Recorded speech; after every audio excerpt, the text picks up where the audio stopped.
If you're curious about Islam, you need to know about the prophets. In Islam, prophets are special messengers sent by Allah to guide humanity. From Adam, the first prophet, to Muhammad, the final one, each had a unique mission. Think of Noah and the Ark, Abraham and his faith, Moses and the Exodus, and Jesus with his miracles. Each prophet taught us to worship one God and live righteously. But it's Muhammad, the seal of the prophets, who brought the final message, the Quran. His life is a model for Muslims everywhere. So next time you hear about a prophet in Islam, remember they're more than just historical figures. They're spiritual guides for millions. Thanks for watching. Don't forget to like and subscribe for more insights. Volume 4, Book 55, number 543, narrated by Abu Huraira. The Prophet said, Allah created Adam, making him 60 cubits tall. When he created him, he said to him, Go and greet that group of angels and listen to their reply, for it will be your greeting, salutation, and the greeting, salutations of your offspring. So Adam said to the angels, As-salamu alaykum, that is, peace be upon you.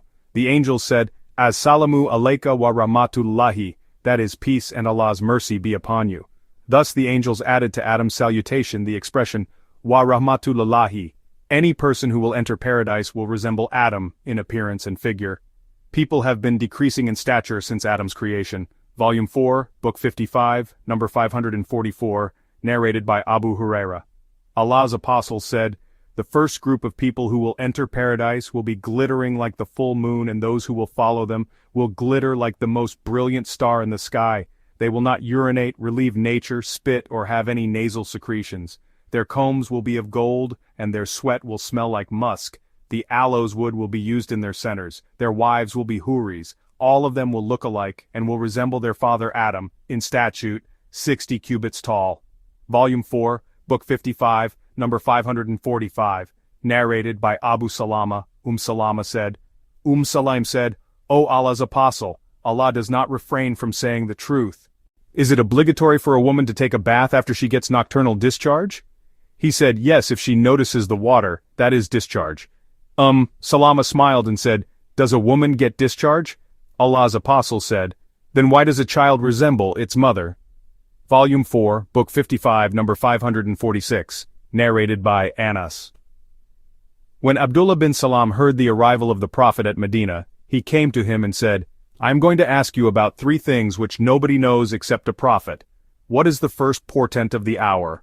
What will be the first meal taken by the people of paradise? Why does a child resemble its father, and why does it resemble its maternal uncle? Allah's apostle said, Gabriel has just now told me of their answers. Abdullah said, He, that is Gabriel, from amongst all the angels, is the enemy of the Jews. Allah's apostle said, The first portent of the hour will be a fire that will bring together the people from the east to the west. The first meal of the people of paradise will be extra lobe, caudate lobe, of fish liver. As for the resemblance of the child to its parents, if a man has sexual intercourse with his wife and gets discharge first, the child will resemble the father, and if the woman gets discharge first, the child will resemble her. On that Abdullah bin Salam said, I testify that you are the apostle of Allah. Abdullah bin Salam further said, O Allah's apostle, the Jews are liars, and if they should come to know about my conversion to Islam before you ask them about me, they would tell a lie about me. The Jews came to Allah's apostle, and Abdullah went inside the house. Allah's apostle asked the Jews, What kind of man is Abdullah bin Salam amongst you? They replied, He is the most learned person amongst us, and the best amongst us, and the son of the best amongst us. Allah's apostle said, What do you think if he embraces Islam? Will you do as he does? The Jews said, May Allah save him from it. Then Abdullah bin Salam came out in front of them saying, I testify that none has the right to be worshipped but Allah, and that Muhammad is the apostle of Allah. Thereupon they said, He is the evilest among us, and the son of the evilest amongst us, and continued talking badly of him. Volume 4, Book 55, number 547, narrated by Abu Huraira. The Prophet said, But for the Israelis, meat would not decay, and but for Eve, wives would never betray their husbands. Volume 4, Book 55, number 548, narrated by Abu Huraira. Allah's apostle said, Treat women nicely, for a woman is created from a rib, and the most curved portion of the rib is its upper portion, so, if you should try to straighten it, it will break, but if you leave it as it is, it will remain crooked, so treat women nicely. Volume 4, Book 55, number 549, narrated by Abdullah Allah's apostle, the true and truly inspired said, "As regards your creation, every one of you is collected in the womb of his mother for the first 40 days, and then he becomes a clot for another 40 days, and then a piece of flesh for another 40 days. Then Allah sends an angel to write 4 words. He writes his deeds, time of his death, means of his livelihood, and whether he will be wretched or blessed, in religion. Then the soul is breathed into his body. So a man may do deeds characteristic of the people of the hell fire, so much so, that there is only the distance of a cubit between him and it, and then what has been written, by the angel, surpasses, and so he starts doing deeds characteristic of the people of paradise, and enters paradise. Similarly, a person may do deeds characteristic of the people of paradise, so much so that there is only the distance of a cubit between him and it, and then what has been written, by the angel, surpasses, and he starts doing deeds of the people of the hell fire, and enters the hell fire. Volume 4, Book 55, number 550, narrated by Anas bin Malik. The Prophet said, Allah has appointed an angel in the womb, and the angel says, O Lord, a drop of discharge, that is of semen, O Lord, a clot, O Lord, a piece of flesh. And then if Allah wishes to complete the child's creation, the angel will say, O Lord, a male or a female, O Lord, wretched or blessed in religion, what will his livelihood be? What will his age be? The angel writes all this while the child is in the womb of its mother. Volume 4, Book 55, number 551, narrated by Anas. The Prophet said, Allah will say to that person of the hell fire who will receive the least punishment, if you had everything on the earth, would you give it as a ransom to free yourself, that is, save yourself from this fire? He will say, yes. Then Allah will say, while you were in the backbone of Adam, I asked you much less than this, that is not to worship others besides me, but you insisted on worshipping others besides me. Volume 4, Book 55, number 552, narrated by Abdullah Allah's apostle said, whenever a person is murdered unjustly, there is a share from the burden of the crime on the first son of Adam, for he was the first to start the tradition of murdering. Volume 4, Book 55, number 553, narrated by Ibn Umar. Once Allah's apostle stood amongst the people, glorified and praised Allah as he deserved, and then mentioned the Dajjal, saying, I'll warn you against him, that is the Dajjal, and there was no prophet but warned his nation against him. No doubt Noah warned his nation against him, but I tell you about him something of which no prophet told his nation before me. You should know that he is one-eyed, and Allah is not one-eyed. Volume 4, Book 55, number 554, narrated by Abu Hurairah. Allah's apostle said, shall I not tell you about the Dajjal, a story of which no prophet told his nation? The Dajjal is one-eyed and will bring with him what will resemble hell and paradise, and what he will call paradise will be actually hell. So I warn you against him, as Noah warned his nation against him. Volume 4, Book 55, number 555, narrated by Abu Sa'id. Allah's apostle said, Noah and his nation will come on the day of resurrection, and Allah will ask Noah, did you convey the message?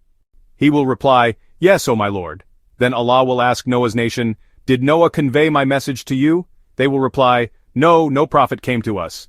Then Allah will ask Noah, who will stand a witness for you? He will reply, Muhammad and his followers will stand witness for me. So I and my followers will stand as witnesses for him, that he conveyed Allah's message. That is, the interpretation of the statement of Allah. Thus, we have made you a just and the best nation that you might be witnesses over mankind. 2.143. Volume 4, Book 55, number 556, narrated by Abu Hurairah.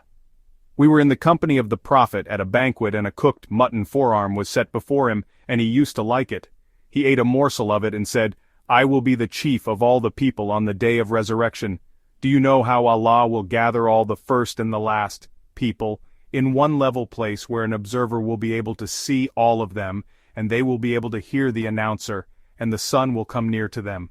Some people will say, don't you see in what condition you are and the state to which you have reached? Why don't you look for a person who can intercede for you with your Lord? Some people will say, appeal to your father, Adam. They will go to him and say, O Adam, you are the father of all mankind, and Allah created you with his own hands, and ordered the angels to prostrate for you, and made you live in paradise. Will you not intercede for us with your Lord?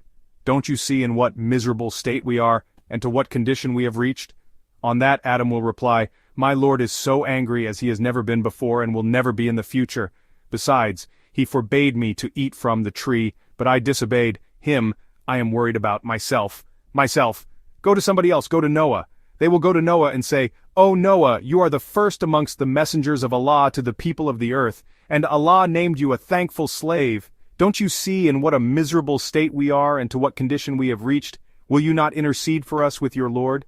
Noah will reply, "Today my Lord has become so angry as he had never been before and will never be in the future myself. Go to the Prophet, Muhammad. The people will come to me and I will prostrate myself underneath Allah's throne. Then I will be addressed. O Muhammad, raise your head, intercede, for your intercession will be accepted, and ask for anything, for you will be given." Volume 4, Book 55, number 557, narrated by Abdullah, Allah's apostle, recited the following verse in the usual tone, Fahal min Mudalkir, 54.15. Volume 4, Book 55, number 558, narrated by Ibn Abbas. The Prophet said, "I have been made victorious with Asaba, that is an easterly wind, and the people of Ad were destroyed by Ad-Dabr, that is a westerly wind." Narrated Abu Sa'id, Ali sent a piece of gold to the Prophet, who distributed it among 4 persons. Al-Aqra bin Habis al-Hanzali from the tribe of Mujashi, Uyayna bin Badr al-Fazari, Zaid at-Ta'i who belonged to the tribe of Bani Naban, and Alqamah bin Ulatha al-Amir who belonged to the tribe of Bani Kalab. So the Quraysh and the Ansar became angry and said, "He, that is the Prophet, gives the chief of Najd and does not give us." The Prophet said, "I give them, so as to attract their hearts to Islam." Then a man with sunken eyes, prominent checks, a raised forehead, a thick beard, and a shaven head came in front of the Prophet, and said, "Be afraid of Allah, O Muhammad." The Prophet said, "Who would obey Allah if I disobeyed him? Is it fair that Allah has trusted all the people of the earth to me while you do not trust me?" Somebody who, I think was Khalid bin al-Walid, requested the Prophet to let him chop that man's head off, but he prevented him.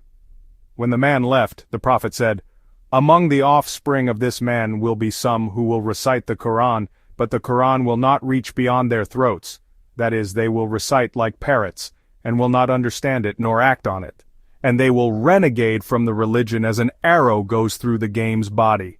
They will kill the Muslims but will not disturb the idolaters. If I should live up to their time, I will kill them as the people of Ad were killed, that is, I will kill all of them."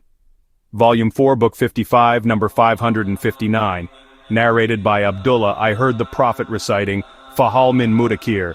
See Hadith number 557, Volume 4, Book 55, number 560, narrated by Abdullah bin Zama. I heard the Prophet, while referring to the person who had cut the legs of the she-camel of the Prophet Salih, saying, "The man who was appointed for doing this job was a man of honor and power in his nation, like Abu Zama." Volume 4, Book 55, number 561, narrated by Ibn Umar. When Allah's apostle landed at Al-Hijr during the Ghazwa of Tabuk, he ordered his companions not to drink water from its well or reserve water from it. They said, "We have already kneaded the dough with its water and also filled our bags with its water." On that, the Prophet ordered them to throw away the dough and pour out the water. Volume 4, Book 55, number 562, narrated by Abdullah bin Umar. The people landed at the land of Thamud called Al-Hijr, along with Allah's apostle, and they took water from its well for drinking and kneading the dough with it as well. When Allah's apostle heard about it, he ordered them to pour out the water they had taken from its wells and feed the camels with the dough, and ordered them to take water from the well whence the she-camel of Prophet Salih used to drink. Volume 4, Book 55, number 563, narrated by Abdullah bin Umar. When the Prophet passed by a place called Al-Hijr, he said, "Do not enter the house of those who were unjust to themselves unless you enter weeping, lest you should suffer the same punishment as was inflicted upon them." After that he covered his face with his sheet-cloth while he was on the camel saddle. Volume 4, Book 55, number 564, narrated by Ibn Umar, Allah's apostle, said, "Do not enter